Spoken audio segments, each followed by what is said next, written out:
প্রিয় দিনদার ইমানদার মমিন মুত্তাকি ভাই ও বোনেরা, আসসালামু আলাইকুম। আজকের ভিডিওতে আমি আপনাদের সামনে তুলে ধরব সন্তান সন্ততি লাভে হজরত জাকারিয়া আলাইহিসসালাম যে দোয়াটি পাঠ করেছিলেন। সবার মনে রাখতে হবে যে সন্তান সন্ততি দানের ক্ষমতা একমাত্র আল্লাহ তাআলার। আল্লাহ তাআলা যাকে সন্তান দান করেন, কোনো অসুস্থতা ও দুর্বলতা কিংবা কোনো সমস্যাই তার জন্য বাধা হয়ে দাঁড়ায় না। আর আল্লাহ তাআলা যাকে সন্তান দান করেন না, অতি তুচ্ছ কারণেই সে সন্তান লাভ করতে ব্যর্থ হয়। আল্লাহ রব্বুল আলামিন সূরা আশ-শূরার 50 নং আয়াতে বলেন, আল্লাহ তাআলা যাকে ইচ্ছা কন্যা সন্তান দান করেন আর যাকে ইচ্ছা পুত্র সন্তান দান করেন, অথবা ছেলে মেয়ে উভয়টি দান করেন। সুতরাং সন্তান চাইতে হবে কেবল আল্লাহ তাআলারই কাছে।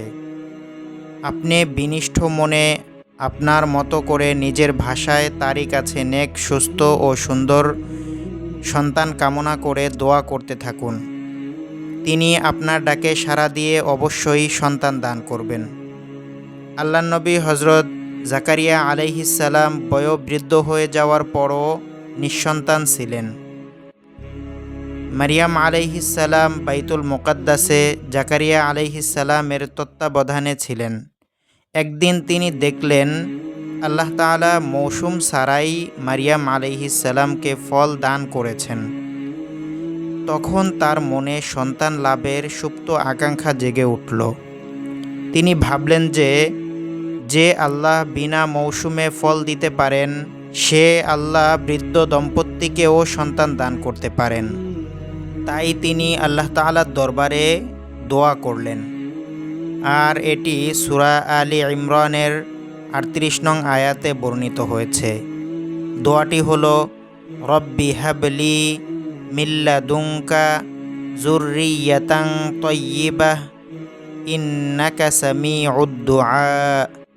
আমি আবারও বলে দিচ্ছি, রব্বি হাবলি মিল্লাদুনকা যুররিয়াতান তাইয়্যিবাহ ইন্নাকা সামিউদ দুআ। জাকারিয়া আলাইহিসসালাম মহান আল্লাহ তাআলার শরণাপন্ন হয়েছেন। তিনি সন্তান লাভের জন্য আল্লাহ তাআলার বিশেষ করুণা চেয়েছেন। মহান আল্লাহ তাআলা তার দোয়া কবুল করেছেন।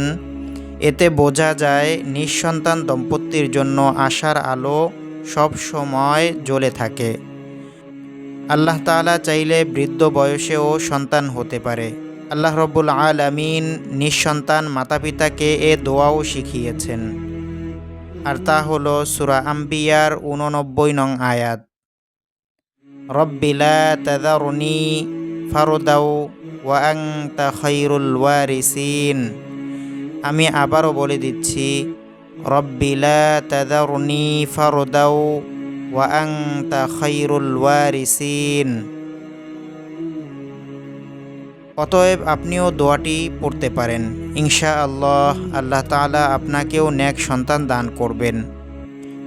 চলুন আমরা আল্লাহ তাআলার শেখানো ভাষায় আমরা এই দোয়া দুটো মুখস্থ করে নিয়মিত পাঠ করি। আল্লাহ রব্বুল আলামিন আমাদের সকলকে নেক সন্তান দান করুন। সকলেই বলি আমিন। সম্পূর্ণ ভিডিওটি দেখার জন্য জাযাকুমুল্লাহু খাইর।